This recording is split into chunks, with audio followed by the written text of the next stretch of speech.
I'm speedrunning chess while explaining every single move, but one blunder ends it all. And today, for episode 6, I will play 4 games while sharing my favorite 7 golden rules that you can apply in every single game to improve your chess and hopefully win more games. Let's go. First game, and the first of the golden rule is definitely do not blunder. Not only because, I will play the Sicilian, not only because it would end this speedrun, but also because in general that's how we lose games. And in order not to blunder, there are 2 questions that are very useful at any move. And the first one is, what's my opponent's idea? If you understand their idea, you might prevent it, and you could avoid some blunders. Then the second question is, before moving my piece here, am I leaving it hanging? Can somebody take it? So this could prevent other sort of blunders. Okay, for now we are in the opening, and in the opening I created a rule that is called the CDC. Center, Development, Castle. This is our guide in the openings. So already I've developed a knight. I will play the move e6. My plan is to fight for the center with the move d5 and then be able to develop all the pieces with the move knight here, bishop out, this. Okay, let's go d5 immediately. I'm also setting up a threat, and then I will be able to castle once I have brought out the knight and the bishop. What's the threat? To play d4, which would be already a fork. So my opponent needs to be extremely careful.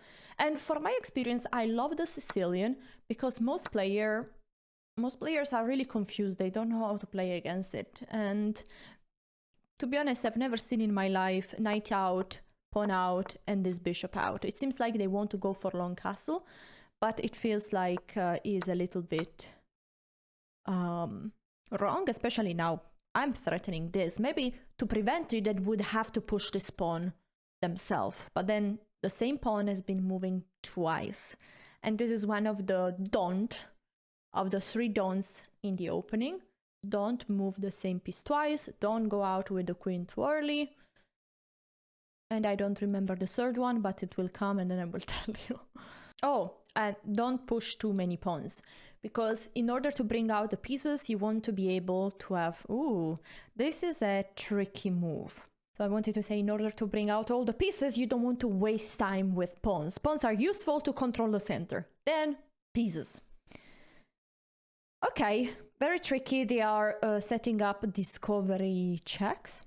So I need absolutely to interfere, and I will go with the bishop out here, because if I would have gone with this other bishop, well, this bishop is also pinned, so it's no longer protecting this pawn.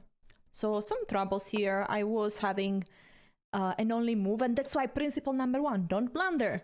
How do you do it? First question, what's their idea? Understand their idea, prevent it, you don't blunder. Hopefully. Okay, they're moving the bishop one more time, which is another don't. And I think they will go for long castle, but what we need to do, bring out all the pieces. So bishop here, other bishop there, and we are on fire. I knew it, but this is again and this is a huge blunder. So they are moving another piece twice, and this cannot be right. Okay, there is a threat, they want to give a fork. That's why we need to ask what's their idea. But now my queen is sliding here, and this is the power of the Sicilian, because the c-pawn is advanced, and so the queen has always there's 3 possible squares to go, and now I'm giving a check, attacking the knight. The only move that is saving the knight is to bring the knight back, but then this knight here is pinned to the king. The knight cannot move. So if I'm able to attack it one more time, I will win it, and I can attack it in one move with a pawn. This one, boom, d4, winning a piece. They are going back, and we do it. Attacking the knight. As you can see, I am 2 moves away from completing my development. The CDC rule, fully completed. And they are so many moves away because they have to move the knight, move again the queen, bring the bishop, and then castle. So It will take them a long time, I'll say. So now they are protecting. I'm taking the knight because I'm giving away a pawn. I'm taking so much material, so that's good. The queen is under attack. I will go all the way back home because the queen shouldn't go out too soon because can be attacked just too many times. So out is good, and also is defending this beautiful knight that is attacked by the bishop. So if they would take, I could take back with the queen, not with the pawn. I wouldn't, I don't destroy my pawn structure. Very good. We are soon ready for principle number 3. And, but I need first to castle to complete my number 2. I should also still bring out this knight, bring out the bishop. Maybe they could try to fianchetto this bishop. Knight out, very logical. I am castling. And already now we can see a particular feature of this position. In every position, the king is just so important. And we have opposite side castling, which means if you're watching my videos, if you're subscribed to the channel, you should know this by now. Opposite side castling equal war. You have to attack on the side where your opponent king is. And if you are not subscribed, please make sure to do it because you will learn lots of useful tips here. Okay, very good. The knight was the threat. They are challenging this knight. I don't really mind about them taking. I really don't. Yeah, I don't mind. And there is one pawn that is free here. Is a free cheese macaroni, and this is one of the principles as well. Take the free cheese macaroni when they are really free. But with side pawn, you have to be careful with the side H and the side A, because once they push this other pawn, your bishop could end up being trapped. Now there is this king here, so it's kind of dangerous, the whole setup. But maybe I shouldn't rush. I will go with the rook here. And we go with principle number 4. Play with all your pieces. Don't forget about rooks. Your rooks are usually the last pieces to join the action because they are at the corner of the board. But don't forget about them. Now, I'm very happy with these double pawns. Why? Because I have an open file looking straight to the king. So already I have a very clear plan. I will bring a rook here. I will double up with a queen. And then I need to try to remove this bishop, which is the only defender of this square. And I have a very smart move. Knight here on d5, attacking the bishop. And that's gonna be lovely. Very important, always ask what's their idea. Well, they're doing a very good job because they want to attack as well. And usually, how do you attack? There is a very clear procedure. You push your pawns in order to trade some of your pawns for enemy pawns. And then once there are open files, you bring the rook, you bring the queen, and you try to set up a strong attack. Now, I already have a highway bringing me directly to the king. So I think I will be way faster because the moment they are pushing here, okay, they are being too slow. They want to push all the pawns, but I'm already checkmating them. I will bring the queen, I will bring the knight, take this bishop, and then bim boom bam. The king can still run away, but this won't last long unless they find a very good defense here. They keep going with their plan and they're a bit disregarding what's the threat, what's the idea of my opponent. They are doing nothing to stop it. So now my knight is attacking the only defender of this pawn. And now already they can't do much. Maybe they should have, a few moves ago, tried to push this pawn to bring the bishop here, trying to shield the king with the bishop and shield the bishop itself. Now, if they push this pawn, I'm taking the bishop for free. So this is no longer an option. And the queen is coming to rescue, but after knight takes, queen takes, I'm able to bring my strong bishop here. And those bishops are monsters. They say that the bishop pair is so powerful. This is a beautiful example. Those two bishops are controlling all the light, dark squares, and hitting at very vulnerable points. I think there is no defense here. Okay, they are pushing the pawn, but this is just prolonging the pain a little bit. I will take with my bishop, actually. Attacking the queen and attacking this. Now they sacrifice the rook. I take back with my pawn, attacking the queen. Now can go here. So they are protecting. I am a full rook up. And there we go to rule number 6. I wrote them down so I don't forget the order. When you're up material, trade. When you're down material, don't trade. So every trade is good for me. For now, I can't really trade any of the piece, so I will set up a threat. I'm going to attack this pawn. And also, my rook is suddenly sneaking all the way down where the king is. Now, this pawn is actually protected by the queen, but then this pawn would be hanging, so it's a tricky scenario. I will now bring my rook here. I'm attacking the queen, the only piece that is defending this pawn.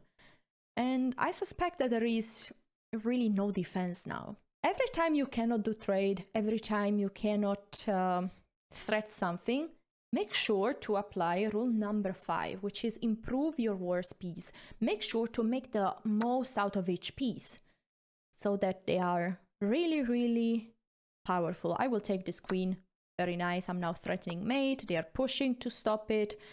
I will slide my queen over here, threatening mate in 1. They have to bring the king to cover that square over here, and they don't, so this is a beautiful checkmate. GG's. No blunders for this game, so we keep going. There we go, white pieces, 1 e4, my favorite first move to start controlling the center. Now this is the Scandinavian defense. It's an opening that I don't particularly like, especially when they take with the queen. Why? Because the queen is out too early, and now I can immediately go bring a knight out, attacking the queen. The queen has to move again.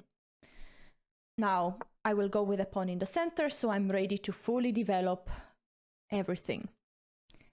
Okay, I really didn't expect this move. I can go with the knight out. I can take. I will just bring the knight out. What I'm doing, I'm attacking this pawn a second time. If they take, I'm very happy to take back with my knight, with my queen. And I'm just keep going with my development. This is one of my favorite advice in chess, and this rule number 7.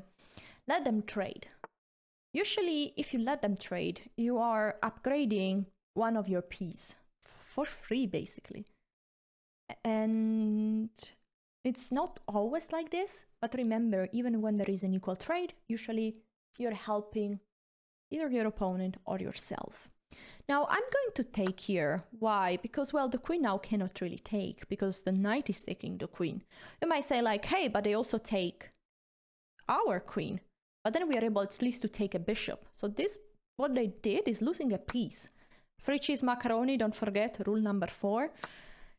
Now we take back, and we have 1, 2, 3, 4. 1, 2, 3. And I promise this is not black magic. This is something that you can calculate and make sure to prevent or go for. Now I moved the knight because it was under attack. I'm attacking the bishop. I'm up material, so I'm happy with any single trade. And then I don't have to forget rule number 3. Play with all your pieces. Those guys are right now not just sleeping, are they snoring? Literally. And so, in order not to disturb their girlfriends, we need to awake them. Let's go with this bishop here. Why not? We are attacking a pawn. Great. I love to develop with power. By putting a threat. I'm doing a great move, plus I'm setting up a threat. That's one of the most powerful way to play chess. I could have played just bishop here, but why not? Induce them to play one defense move, and now already the knight can no longer go in the most natural square. This bishop doesn't have a way to attack anything, so we just bring it out.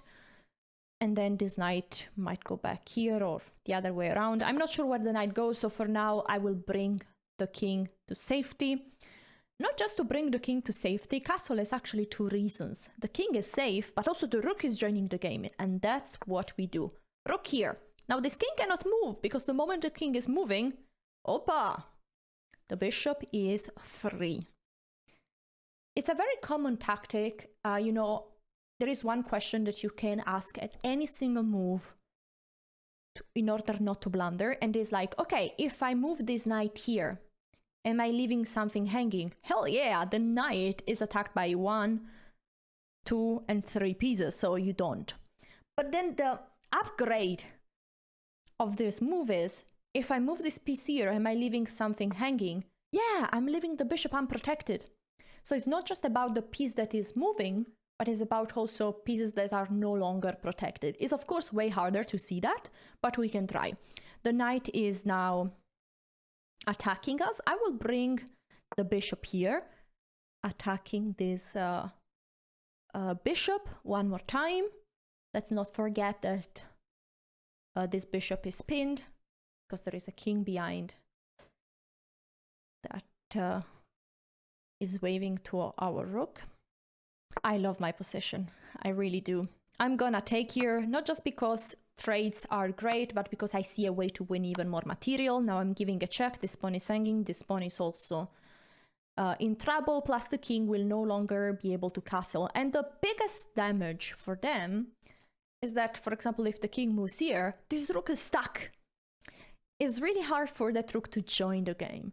So, okay, they are going out there, which makes sense. Now I'm gonna take, win a pawn, attack the rook. Here I will have another check. I still need to remember, to remind myself to bring out all my pieces. Which one is the worst piece for me? Well, by far this rook, doing absolutely nothing. So I will give this check just because I don't want to leave my knight in enemy territory, but then I have to do something about my rook. So I will bring the knight here to then finally fully activate all my pieces.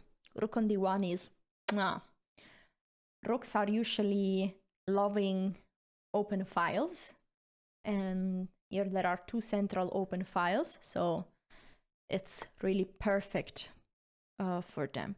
So in general, trades are good. Now attention that this knight is attacked 2 times. What can we do? I will go with the knight here just to give a check. Make sure that the knight is not hanging there. And then I can think about a trade. Now it's a very particular situation for this trade.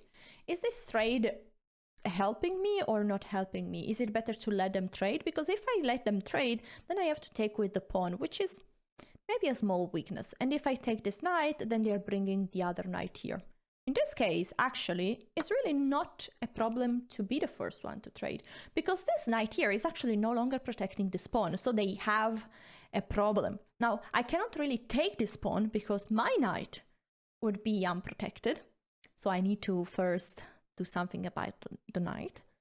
But in the future, once I've solved the problem of the knight, okay, you see they're even not taking with the knight, but they are taking with the pawn. Okay. The knight is under attack. I'll just move it back to the center of the board. Very strong, very central. And there is still this rook that is saying like, Alessia, don't forget about me. I also need to play. And I will help you a lot if you use me. So let's not forget to use that rook. Sometimes there are so many other priorities and you delay and delay and delay. Okay, next move, okay, next move, okay, next move. But at some point, we really need to use that rook. Okay, they are simply pushing a pawn, and let's do it! Please clap, clap, like this video for this rook that finally joined the game. Lovely rook. Now, attacking a pawn that is weak. Oh, a very simple concept, a very simple rule to identify a weak pawn. Weak pawns are those that are not surrounded by any other pawn. So they can be protected just by pieces. Why are they weak? Well, because you have to use pieces of higher value in order to defend them. And usually this is just not convenient. They want to double up the rooks, right? that's what they want to do. So I will do knight here. I'm attacking this rook and saying like, hey, do you want to trade? Because actually in this position there is technically just one open file, and just this one. Here there is one pawn, so this is a semi-open file. And to make a list where the rook likes to be, definitely open file is number 1 spot. Number 2 is a semi-open file, so where there is just one pawn, but the semi-open file where there is a pawn of your opponent. Why? Because at least the rook here is setting up a threat. This is a semi-open file as well, but imagine putting a rook there. I mean, it's kind of sad. I will bring my knight here. I'm setting up a huge threat, a sneaky fork, which would attack the rook, the king, and this beautiful pawn. Now the rook has been moving, so this pawn is actually protected. My opponent is really doing very good. How to win this endgame?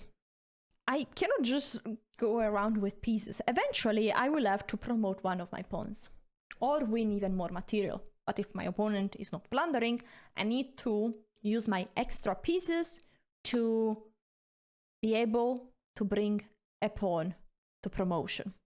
So let's start to advance this one, and let's start to use the king. This is a concept that in endgames is very powerful. The king becomes an active piece, an important piece, because simply no one... Okay, let's give this check. It's very hard that the king can get checkmated. So you can use it at your own advantage. Okay, let's go back with the rook. Now I'm setting up another threat to slide with my rook over there. Remember, every time pawns are pushing, they leave some weaknesses. And now that this pawn is being pushed 2 steps, all these squares are way weaker. This knight is unprotected, so my rook wants to slide here to attack 1, 2, 3, everything. This is a lovely idea with the rook. Okay, the king goes back there. Now I'm protecting this knight. My knight is super strong there, and still my idea to sliding the rook stays. And maybe in this position, I will not need to promote a pawn to win the game, because I mean, I can sense it. A possible checkmate idea. I will sneak my rook here because I want to go there and give mate. The king has no square to go. The king cannot go here, not there, not here, not there. So it's enough to give a check, and this will be mate. And maybe I will even play a3 to threaten b4, checkmate by a pawn. But I won't need that because my rook is ready to give a check. Only move is to cover with the rook. But then I can just snap it, and that's gonna be checkmate. And GG's. Let's check if there are any blunders. No blunders, so we can keep going. One more game. We play 1e4. How will they respond? d5, perfect. Knight out, attacking this pawn, and I will show you one of my favorite openings when I was a little kid. I started with the Italian game, but then later on I switched to the 4 knights, or maybe 3 knights.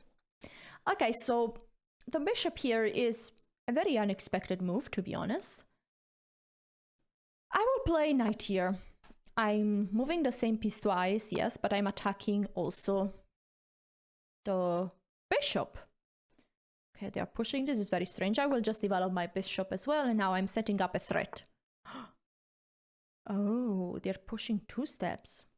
That was very important that they actually protected this bishop, because if not, this would be hanging. So good job by my opponent. I will just keep going with my normal development. So bring out castle the king, and then I will push this pawn. I will actually play the move h3. I want to ask a question to this bishop. What do you want to do in your life? Do you want to take? Do you want to go back here? This is a very useful move in general. Very good. Now I'm already thinking, since they are not yet castled, can I exploit it and attack the center massively with c3 and d4? This is a typical plan in the Italian game and in many e4, e5 structures. And now d4. It's lovely to see that this knight is pinned, so my pawn in the center cannot be taken. And I have a winning position already. Well, at least I can win material. I can take this knight, and now you see here, this bishop is pinning the knight. Boom! Additionally, this is also a fork, so it's just extremely powerful. And how did we get? We are at move 12. How did we get to a winning position after so little moves? Well, the reason is that we developed in way more active squares. We always had a threat, and we made sure to bring out the castle and to play for the center. I had a huge, massive center here. The moment I can play d4 and take, these pawns are so strong, and black has very little space. Now, if I take this knight, they take my bishop. If I take this bishop, they take my bishop. So we are just trading. That's why I'm first trading here. A bishop for a knight, giving a check, and then I will take this beautiful bishop. There we go. They have to take back, and now I will centralize my knight. This has multiple ideas. I'm attacking this pawn, also maybe looking at this queen. Now I cannot really do it because there is a rook that would punish me and would be very bad. So I will just bring a piece out. Now this pawn is under attack, so we can maybe think about defending it. There is, for example, queen here. That is a great defense. Defending plus attacking this other pawn. They are castling, so we can already take it. Every time we are up material, we are happy to trade. So very happy to go with the queen trade over there. There is a pawn that is now unprotected if the queen is getting traded, but they are not trading. So we need to activate still even more pieces. I will bring my rook over here because this other rook needs to protect this pawn for now. So I will try to go this direction. This pawn is attacked 2 times. Okay, attacking my knight, but my knight is sneaking in a very powerful square. Notice that every time a pawn is pushing, the squares around are weak. So you need to prevent it and be sure that you checked that a knight cannot sneak there or any other piece cannot exploit it. Now I can just take this beautiful pawn. I'm threatening this rook and I'm threatening checkmate. The threat here is really, really big. I'm not sure which one they will save. All right, they save the checkmate. So we aptly take this rook. They're sacrificing the rook. This is confusing, but they are probably just trying some sort of attack. I'm giving a check. Also looking at this knight. Now I will slide my rook. Oh, and I just resigned. Short check. Any blunders? Again, no blunders. So, last game for this video, e4. We have another time the white pieces, knight out. And maybe I can show you a little bit this opening because I really love. I love especially when they go with the bishop out. This is a very normal move, but believe it or not, this is a mistake. Why? Because I can sacrifice my knight on e5. And the idea is that once they take back, boom, I have a fork. I control the center, win back my piece. And now there is another problem. Look at this knight. Once this knight is moving, the pawn behind is hanging. So can I play the move f4 here? I think so. I'm playing f4, so I'm forcing this knight to move. I was shortly very nervous for this check, because if I push this pawn, there is a fork. This would be a blunder. Oh no, let's not blunder right now, please. Please. Okay. So I could also just move the king away, but then there is another check. So probably the best move is to just come here with the queen.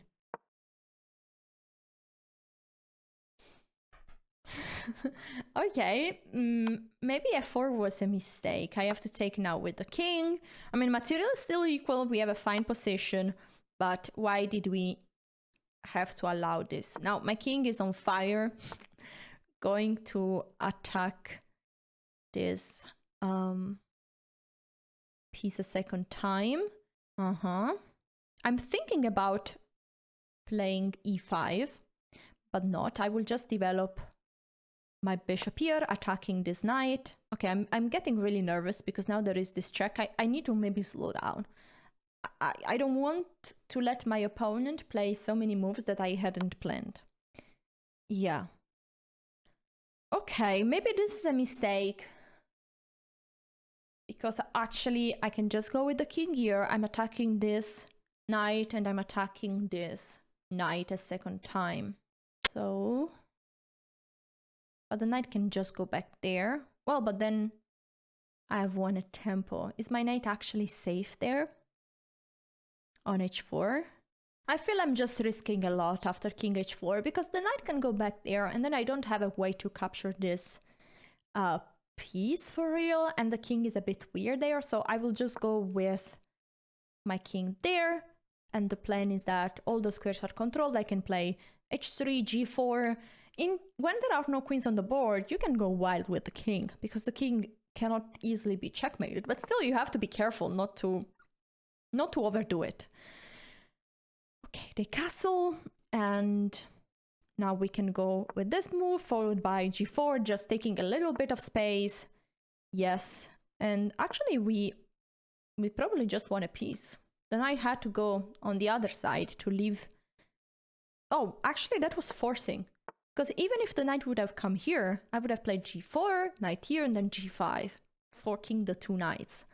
That's a beautiful way of winning a piece. Okay, we take here, and now we have an extra piece. So all we need to do is to go back to play a little bit simpler. Let's not overcomplicate.